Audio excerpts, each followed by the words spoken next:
welcome back to the Graceful Tangle YouTube channel. I'm Amy Kate, a young but passionate knitter and crocheter. Thank you so much for joining me today. You can find links to all of my various social media platforms in the description box below, as well as a link to my website, so be sure to check those things out if you haven't already. And also, please be sure to subscribe to my channel if you haven't already done so. I am so excited to see this channel continue to grow, and your support means so much. So be sure to do that if you haven't already. Today I'm going to be showing you how to do something super fun and a little bit different. So I'm going to be showing you how to embroider these adorable little mittens. Now these are from Katrinkles. I got mine from the Knit Picks website, but you can also purchase them through the Katrinkles website or Knit Picks or whatever you prefer. I have a link in the description box below to Knit Picks, and it is an affiliate link. So if you use that, I will make a small commission at no additional charge to you, and I will be so appreciated if you decide to use that. This is such an adorable Christmas activity for you, your kids, your family all together. I absolutely love these little guys, and I'm super excited to show you how to do this specific pattern. Now before I jump into the tutorial, let me be sure to remind you that you can do any pattern, any design that you would like. Just follow the holes in whatever way you desire or whatever way your eyes see them. I'm going to be showing you how to do this simple, cute cross design that I kind of came up with, and I'm really excited. So let's go ahead and hop into the tutorial. Okay, so we're going to go ahead and get started embroidering our mitten. I'm going to be showing you how to do this design. However, there are so many different ones that you can do. You can really just have fun with it and do whatever you want. This one is super simple, so it's great if you are a beginner or if you haven't embroidered much. This would be a good first project. If you have kids and you would like a little project like this would be perfect for them too. So really love this little design, and I'm going to show you how to do it. So I am using Knit Picks Twill Fingering in these two colors. I have Rosewater Heather and Voyage Heather. Now you can use any yarn or string that will fit through the holes along with a sewing needle. So we're going to be using a needle to embroider. You want to make sure that the yarn and the needle will fit comfortably at the same time through each hole. That's going to make this process so much easier, trust me. So I highly recommend trying out a few yarns and kind of seeing what works best. Really love fingering weight. It's worked really well for me. You can also use embroidery floss or any other fingering weight yarn. There really are endless possibilities. Just kind of use what you have. Now you only need like a yard of each color. You need such a small amount. But I really love these two colors together, and I had them in my stash, so I decided to go ahead and do it. Alrighty, so we're going to go ahead and get started. I am going to make my mittens match, so I'm going to start over on this far left corner with the Rosewater Heather color. So I'm going to cut some yarn of this ball, not the other ball. Just about that much. So that is probably a little over a foot. I would recommend not having too long of a strand to work with, just because it's going to make it easier when you're constantly pulling through to have a small amount of yarn. So now I'm going to thread my needle and get started. So I did these opposite. For the lavender stripe, I went vertically first and then horizontally.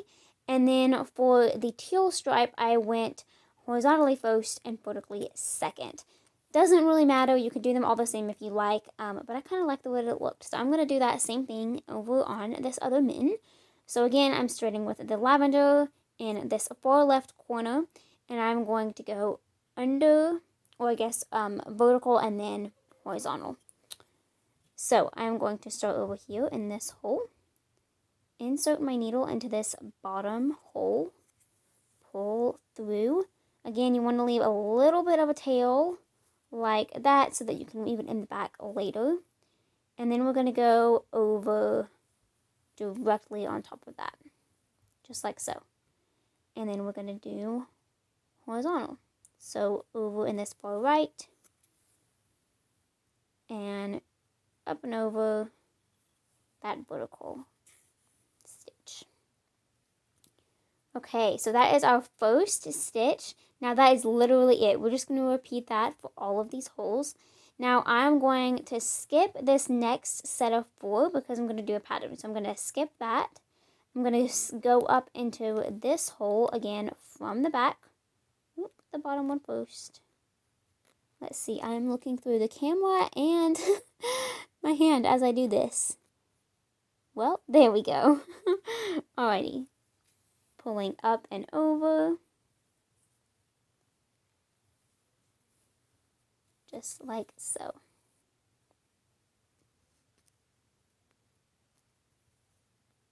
And horizontal.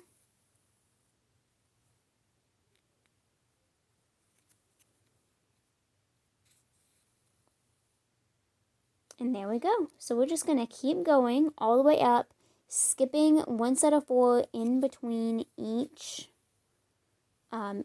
cross. Again, doing a vertical first and then horizontal, always going from back to front. Okay, so I'm going to repeat this across the entire mitten. So I'm going to go all the way up to here, and then I'm going to do this set of 4 and work all the way down, again skipping every other set. I'm going to work all the way around, and I will meet you back here.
Alrighty, so I have finished embroidering all of my little crosses in the rose water heather color, and now I'm going to just weave my end in.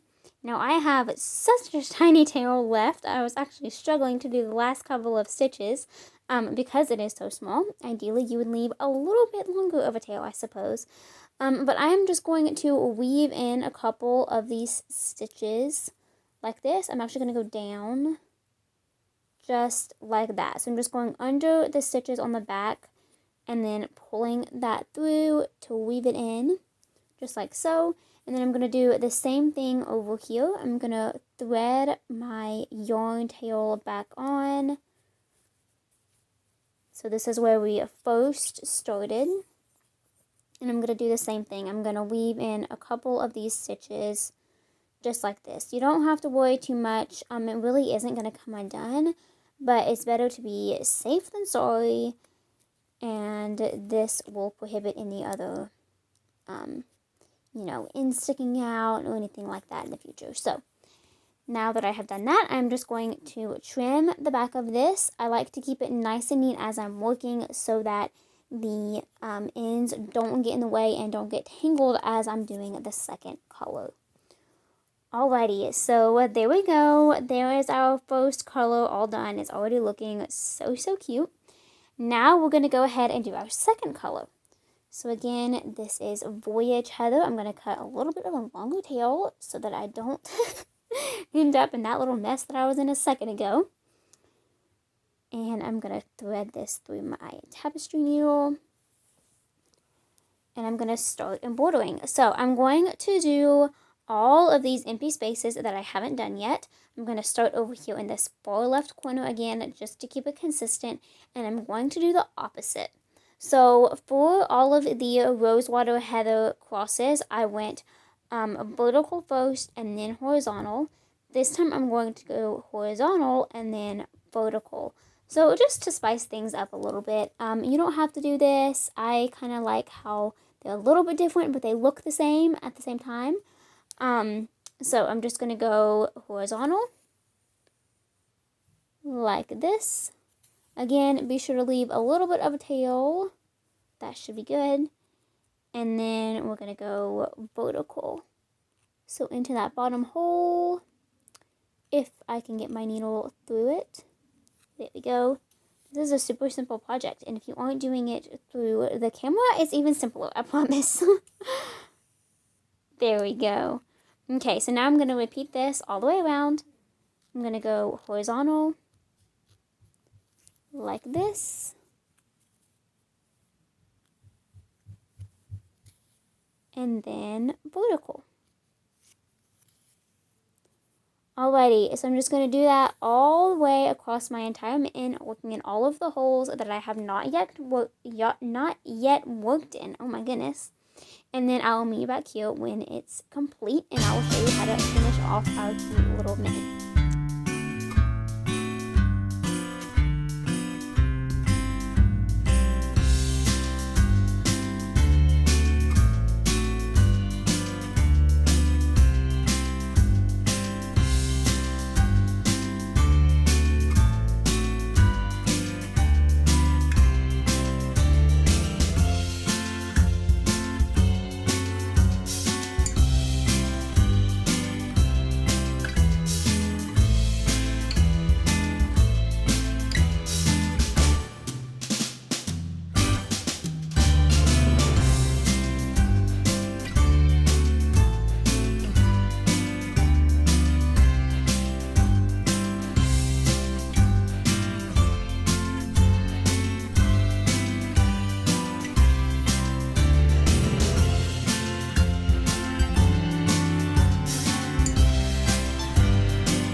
Alrighty, so I have done all of the stitches on my mitten except for this one little tip, and I wanted to show you a little tip that I have found to do this last stitch up here. So I just did this bottom corner, and the distance from this corner to the very tip of the thumb on the mitten is a little bit too far for my preference. So what I'm going to do is turn my mitten around and weave through a couple of these stitches like this. And then I will do that tip. So I just like kind of securing it a little bit better than leaving a long string like that. But you can do whatever you would like. Alrighty, so there is our last stitch. Now we're just going to do the same thing we did before. Weave a couple of stitches through to secure. And I'm just not going to go through that one over there. Okay, and then I'm going to do the same thing over here. This one, I think I actually unintentionally went through on a couple of stitches, it looks like. So I just pulled that out, and now I'm going to re-thread it through the correct end of my needle. Just like so. And now we'll weave through a couple of those stitches.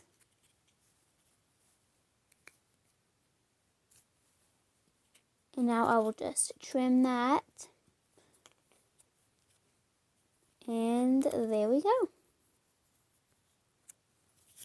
Okay, so here is our finished mitten. The last little step that we need to do is get our leather strap that came with the kit, which is right here. And we are just going to insert that into this hole up here at the top. Bring the two ends together and just tie an overhand knot. So I'm going to go around my finger and pull both of those strands through and tighten. And there we go. There are our finished mittens. So I hope that little tutorial was helpful for you guys. I loved making it. I loved doing my own personal ornaments, and I cannot wait to hang them on our tree. I absolutely love these little guys. Now, Knit Picks does have a few other options, so be sure to check those out on the website if you would like. I know they have a sweater and these mittens and possibly a couple more. Absolutely love these, and I cannot wait to see what all of you guys do with yours. Now, again, I used Knit Picks 12 fingering for mine, but you can use any thread or string. I really love the way that this looks, so I must admit, they're just so cute. Thank you so much for joining me today. Again, I hope you found this tutorial helpful. If you haven't already, please be sure to subscribe to my channel, and don't forget to check me out on all of the other social media platforms. They're all linked in the description box below. Thank you so very much for watching, and I will see you all again next time. Bye!